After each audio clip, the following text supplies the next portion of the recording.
Kesibukan melayan kerenah murid-murid yang memulakan persekolahan jelas dirasakan oleh guru-guru di setiap sekolah di negara ini setelah kembalinya ke sekolah dari cuti penggal akhir persekolahan. Pelbagai gelagat, ragam dan aksi dapat dilihat bagi kanak-kanak yang baru pertama kali memasuki alam persekolahan. Ada kelihatan tenang dengan melihat di sekeliling dan ada juga antaranya masih takut dan gembira apabila ditinggalkan ibu bapa mereka. Inilah suasana prasekolah yang sempat kami tinjau di Sekolah Rendah Kuala Belait, dan sebanyak 34 orang anak-anak murid pra mengalami dunia baru di dalam alam persekolahan. Kaedah pembelajaran di pra banyak menggunakan aktiviti yang menjurus kepada bermain dan menjadikan konsep belajar. Ini boleh dan dapat menarik minat anak-anak dengan sekolah, di samping hiasan menarik di dalam bilik darjah membolehkan anak-anak ini menjadi ceria dan bersemangat. Pihak sekolah juga menerapkan beberapa aspek pengajaran etika fizikal, asuhan budi yang mana telah dipraktikkan pada tahun-tahun yang sudah. Selain sistem bacaan fonetik, asas juga diberikan bagi kanak-kanak prasekolah. Ini bertujuan untuk mengalahkan perkembangan fizikal, emosi dan sosial, perkembangan kognitif dan intelektual serta melahirkan daya kreatif yang ceria di kalangan anak-anak dengan melibatkan diri dalam berbagai aktiviti.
Pendekatan pengajaran prasekolah sebagaimana yang kita telah maklum daripada unit pemedulian kanak-kanak, kita mengasuh dengan cara belajar sambil bermain.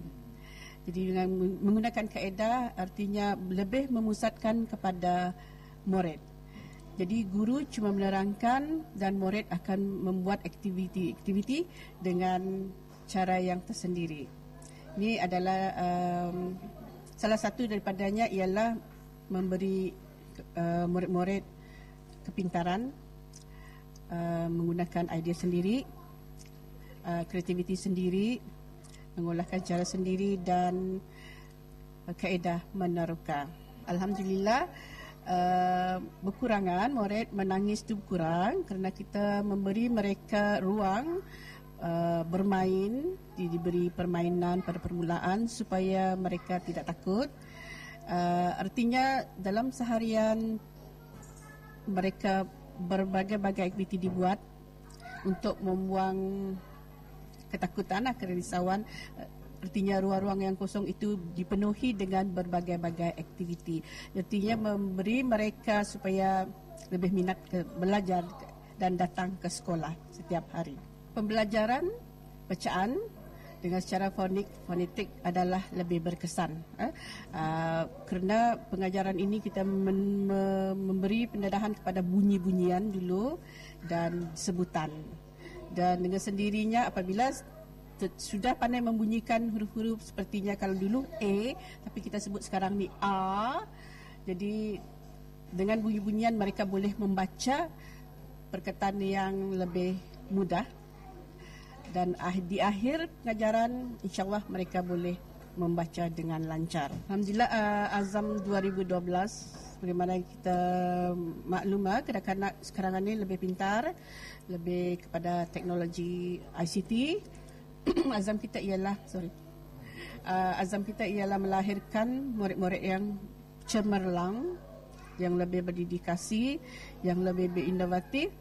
Yang penting kanak-kanak berdikarya, build up ia punya self confidence, berani berdiri di hadapan halayak ramai, memberi hujah-hujah, berpidato. InsyaAllah waktu besar nanti InsyaAllah ia akan lebih berani, berjaya.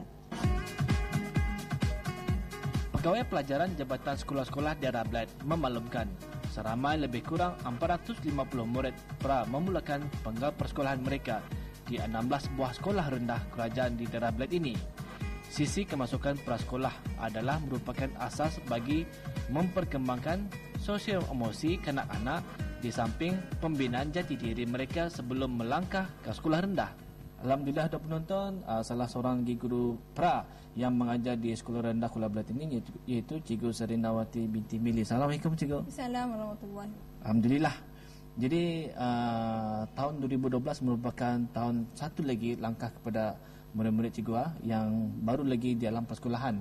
Jadi kalau dulu cara pembelajaran menggunakan papan hijau, sekarang menggunakan multimedia dan menggunakan ponik. Jadi bagi seorang guru macam mana untuk cara pengajaran yang terbaru yang boleh dikatakan SPN 21? Alhamdulillah. Tahun ini merupakan tahun yang kedua di mana kami diberikan unit baru, iaitu unit pendidikan khas kanak-kanak, di mana kami mengajar secara holistik, iaitu belajar sambil bermain, di mana kanak-kanak ini diterapkan pada 7 aspek. Okey. Jadinya kanak-kanak ini walaupun bukan semestinya bermain ataupun belajar setiap masa, sambil bermain itu ada beberapa aspek yang ditekankan di dalam satu permainan itu. Dan demikian, ada lagi macam duduk, and then secara tradisional okay, di mana kanak-kanak ni nyorang kalau kita ni kanak-kanak umur 5 tahun ni belum lagi nyorang fokus benar. Jadi oleh demikian, dengan adanya sistem kami ni, unit pendidikan kanak-kanak ni, kami menekankan pembelajaran tu dalam permainan. Azam setiap kita ni mengimprovekan diri kita ni. Manakala saya masih baru mengajar prasekolah, di sekolah ni saja baru tahun kedua mengajar. Jadinya perbezaan tu setiap tahun tu ada cabaran baru. Terutama sekali kalau SPN ni berbeza sudah dari sebelumnya. Okay. Saya mahukan anak murid tu, kita ni mau cemerlang lah. Ni orang bukan saya di sekolah, tapi ni orang dunia akhirat lah. Sebab saya pun setiap pagi saya menerapkan zikir setiap hari Khamis pagi. Jadinya ni orang walaupun akademik, tapi ada juga di ni orang perkembangan ni orang ilmiah ataupun perkembangan rohani kanak-kanak tu. Alhamdulillah, dalam masa hari ini merupakan hari kedua. Okay. Kanak-kanak ni memandangkan kanak suka, jangan suka menyanyi, okay, jangan suka menggerakkan orang dari segi kreativiti kanak-kanak. Okay, kalau dengan ada nyanyian ni, lagipun fonetik ni sudah diterapkan dalam 3 tahun, lebih kurang 3 tahun lah. Okay, dengan adanya fonetik ni, kanak-kanak, okay, dengan adanya multimedia juga, kanak-kanak ni lebih cepat, perkembangan dia lebih cepat. Dan insyaAllah, okay, kalau boleh tahun ni anak murid bukan dari kelas saya, tapi kelas sebelah juga, Cikgu Bibi. InsyaAllah dalam bulan ketiga tu kami mencuba kanak-kanak tu boleh membunyikan suku kata yang pendek sajalah. Okay. Alhamdulillah tahun lepas, okay, kanak-kanak tu berjaya sudah. Bulan Jun tu kanak-kanak tu sudah boleh dapat membaca dengan lancar. Okay, Alhamdulillah. Mudahan juga tahun ni kalau boleh sebelum bulan Jun lah. Kanak-kanak tu boleh, walaupun bukan yang payah lah, suku kata yang pendek saja. Okay, memandangkan masa ni zaman SBN lah, kanak-kanak walaupun banyakkan ibu bapa kali menitik beratkan mula dari tahun 1. Sebenarnya prasekolahan ni tah yang foundation ataupun yang perlu diterapkan dari awal.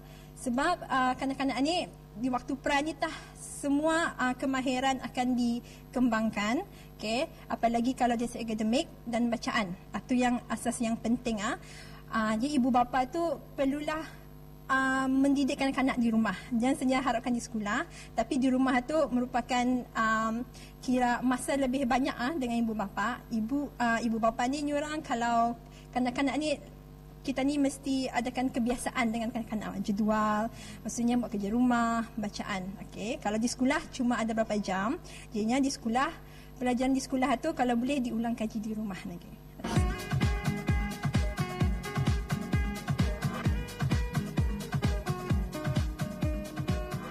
Bahagian pendidikan rendah, bahagian sekolah-sekolah juga penting dalam sama-sama berperanan dalam menyediakan kemahiran asas ke arah pencapaian visi dan misi Kementerian Pendidikan berkualiti ke arah negara maju dan aman dan sejahtera. Dasar pendidikan negara yang mewajibkan 9 tahun, iaitu 6 tahun di sekolah rendah dan 3 tahun lagi di sekolah menengah yang juga terkandung dalam SPN 21. Sudah penonton, inilah yang dinamakan luahan perasaan, di mana hasil kerja berkumpulan, di mana menampakkan, di mana mereka boleh menggambarkan apabila bermain di fikiran akan dilukis di dalam kertas ini. Dan inilah hasil kerja berkumpulan yang diselesaikan oleh para bijak di Sekolah Rendah Kuala Belat ini. Dan audio penonton, inilah yang saya dapat gambarkan suasana pembelajaran prasekolah di Sekolah Rendah Kuala Belat ini merupakan satu lagi langkah permulaan anak-anak murid kita ni dalam alam persekolahan. Baiklah audio penonton, inilah yang saya dapat gambarkan suasana prasekolah di Sekolah Rendah Kuala Belat yang saya sempat tinjau di daerah Belat ini. Baiklah, semoga kita akan berjumpa lagi di keluaran akan datang bersama dengan rakan sekerja yang lain. Assalamualaikum warahmatullahi wabarakatuh. Jumpa lagi.